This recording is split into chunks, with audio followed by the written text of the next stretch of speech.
What is up YouTube, Skiz1 here, and today I have a review for you of the Ironlak Oozie. So as always, I'm going to tell you a little bit about the product, and then after that we're going to head over to our surface testing area and see how it tags. So the Oozie comes in this little plastic wrap. The Ironlak Oozie comes in a 10mm, 15mm, and 23mm nib size. The nib is synthetic mohair. I have found that the nibs don't actually stand up as well as other nibs I have used, and the hair on them is actually a little bit longer than some other nibs you might see around. But the longer hairs on the nib do allow you to get a bit of extra control if you want to prevent drips, or specifically if you want to get drips. That combined with the very squeezable body gives you a very good controllable mop. Any one of these mops will cost you between $6 and $8. Not a bad price at all. They are priced very competitively due to the fact that this mop was a latecomer into the graffiti mop market. Furthermore, you have a great selection of 24 different colors you can choose from, all of which are actual colors of Ironlak spray paint as well. This can be helpful if you do want to use these mops, say, on a spray paint piece as well, for touch-ups or something like that. With all that being said, let's head outside and see how these tag. Alright, so I'm outside here now. So as you can see here, these are very pocket sized. You keep them in a normal jeans pocket, maybe a jacket pocket. They're very small. This is them compared to my hand. Oops, can't believe I didn't mention this, but they are filled with a very permanent, opaque, alcohol acrylic based paint, which is the same kind of paint as the Ironlak spray paint cans are. And these two colors are Flirt. Flirt is a classic Ironlak color, and of course Nitro, another classic Ironlak color. So what we're going to do here, since these are both fairly light colors, we're going to test out their opacity and see if they are as vibrant as they should be on a black surface here.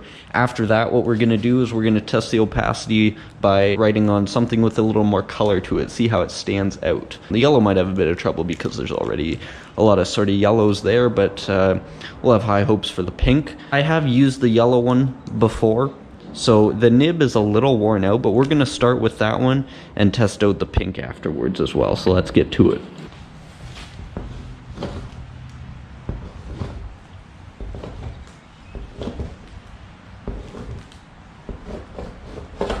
So as you can see here, I didn't lay down anything too nice, but the yellow is a very vibrant yellow.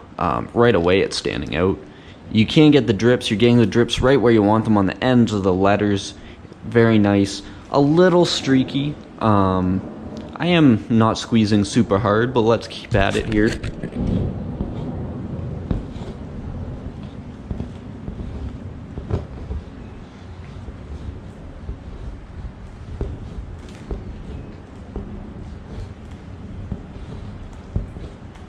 So you're getting great flow with this. I squeezed a little harder there. The red you're seeing is it combining with the solid marker that was covered up by paint.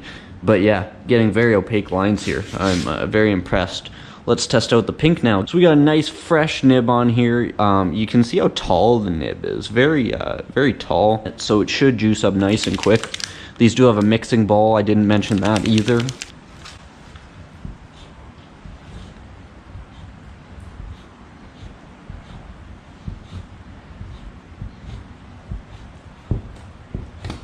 Now that is a beautiful pink. I'm really impressed with how this is looking.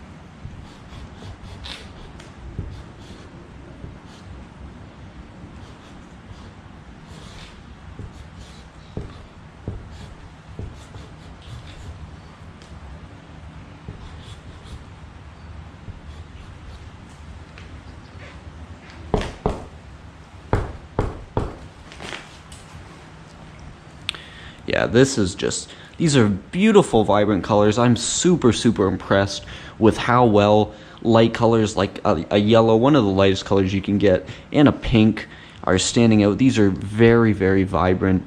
I'm really enjoying this.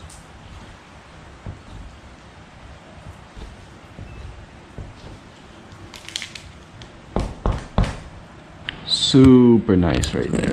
Very good opacity. Super vibrant. I'm really enjoying these.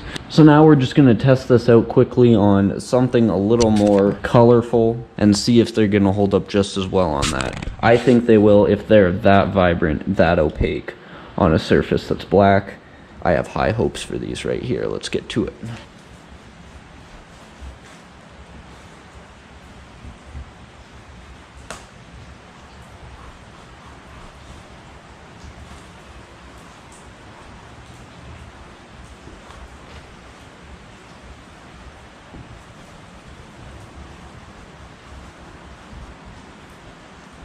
Just to give you a look at the top here, very beautiful.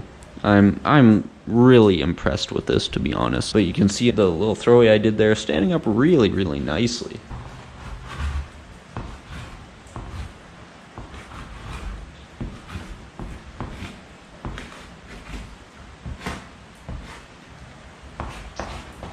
So the yellow, it's hard to see on camera, but it's actually standing out quite well, I'm finding. One thing you notice right away that's a little different with the yellow is that it's sort of vomiting out ink a little bit more, and that is because the nib is worn down.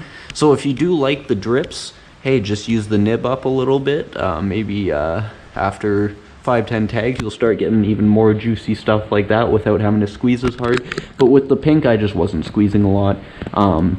And I did specifically try and get the drips that I got there.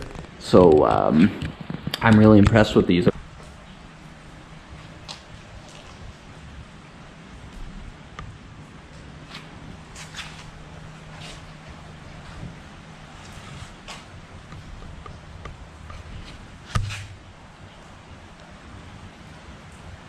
Overall, I'm incredibly impressed with these. These have held up very well for opacity and for how vibrant they are, and with such a wide variety of colors too, and such a low price. To be honest, I think they could sell these for a little bit more. I'm glad they don't.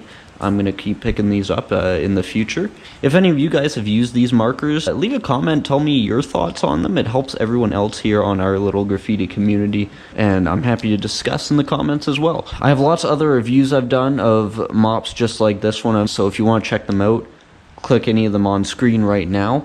If you like the video, consider subscribing as well, and until my next video, peace.